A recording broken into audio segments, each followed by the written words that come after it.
Well, guys, we've got the excitement of the international break out of the way, but even more excitement is what we expect this weekend as the club football does resume. It's against all odds on Tregong TV. I am Okon. I have Deji with me. Let's go straight into the action. Deji, TOC Lounge at Dele Adedeji, where we chill once again. Yeah, it's where we are once again, where we enjoyed the international break, so many amazing games, and where you can enjoy your football as well. Well, let's go and talk about Man City and Burnley, Deji. We expect goals in that one, over 1.5. At least 2 goals. City top scorers in the league. They've scored 21 goals so far this season. They've been scoring for fun as well, and it's a fact that games involving Manchester City in the league this season have produced goals. The only game to not produce at least 2 goals was the game against Liverpool. That one ended goalless, of course.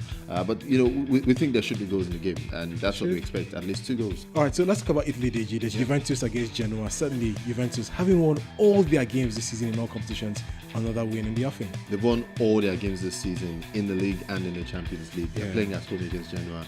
They are in amazing form. Cristiano Ronaldo is scoring as well. Mandzukic is adding up. Dybala is having a fantastic season. Absolutely, and they have a great record against Genoa as well. 5 in the last 6 they've won Juventus. So it's really hard to look beyond Juventus winning this one. And let's go back to Spain, guys. It's a big one. Sevilla up against Barcelona. Barcelona have a run of very difficult fixtures. We're not going for Barcelona winning this one because we're trying to be very careful, but we think we will see goals. Well, Okon, as you say, it will be really risky to go with the Barcelona win because they haven't won in the last 4 in the league. But then we're looking at Barca and Sevilla, 2 sides that tend to score a lot of goals, tend to chip in goals as well, as Barca have done in the last couple of games. Top scorers in the league, these 2 sides, Barca with 19, Sevilla with 18. So it looks like again that goals will definitely flow. The last 8 meetings between these 2 teams, we've seen at least 2 goals. We expect the goals to go around in that one. Well, 5 victories on the bounce, DJ, for Borussia Dortmund, and we expect them to go to Stuttgart and continue an impressive record against the Stuttgart side. Yeah, straight victory for Dortmund. That one looks pretty easy. As you say, 5 games, Dortmund have won last 5 games. They have a striker who is probably the most informed striker in Europe at the moment, Paco Alcácer, is scoring for fun. He shoots, he scores.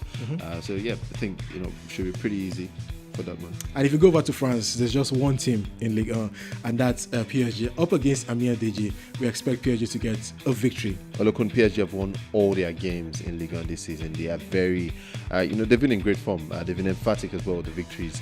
And they have a pretty good record against Amiens. They've won 4 of the last 5, the 5th ending in a draw.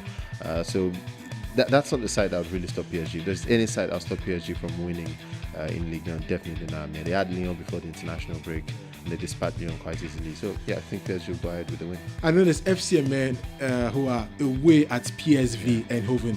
I'm in Holland, DG. And looking at that one, you want us to talk about PSV? I'm wondering, do we really need to talk about PSV? You really want us to talk about PSV? Well, if there's Juventus doing it in Italy, then there's PSG doing it in France, and there's PSV doing it in Holland, because these teams are yet to drop a point in their various leagues. We're talking about goal scorers. We have 3 of them, DG. There's Lionel Messi in Spain, and in England we have 2, Aguero and Pierre-Emerick Aubameyang. Well, Aguero is up against Burnley. We already think that game should produce goals. Aguero has to score as well. He's the man who scores goals for them at home. He scored 4 home goals already for Man City this season. And if Man City will produce the goals at the Etihad this weekend, then Aguero should be amongst it. There's Pierre-Emerick Aubameyang, 3 in his last 3 matches for Arsenal. He's been a bit off form, seemingly, but he's scoring. Yeah, a player who scored 3 in 3. I mean, that should count to something. Got 2 goals as well in the last fixture. We think he'll get back to scoring form. Messi is fresh. He didn't play in the international break. A fresh Messi is really scary. And he scored 4 in his last 4 starts for Barcelona. And he scores against Sevilla. And he's got a pretty decent record against Sevilla. Yeah. Well, that's against all odds, guys. But then you can't be enjoying all of these goodies alone. Invite your friends, families, whoever, to actually subscribe to this channel and also join in on the fun and the party. I am Okon, and his DG will return next week. Good luck.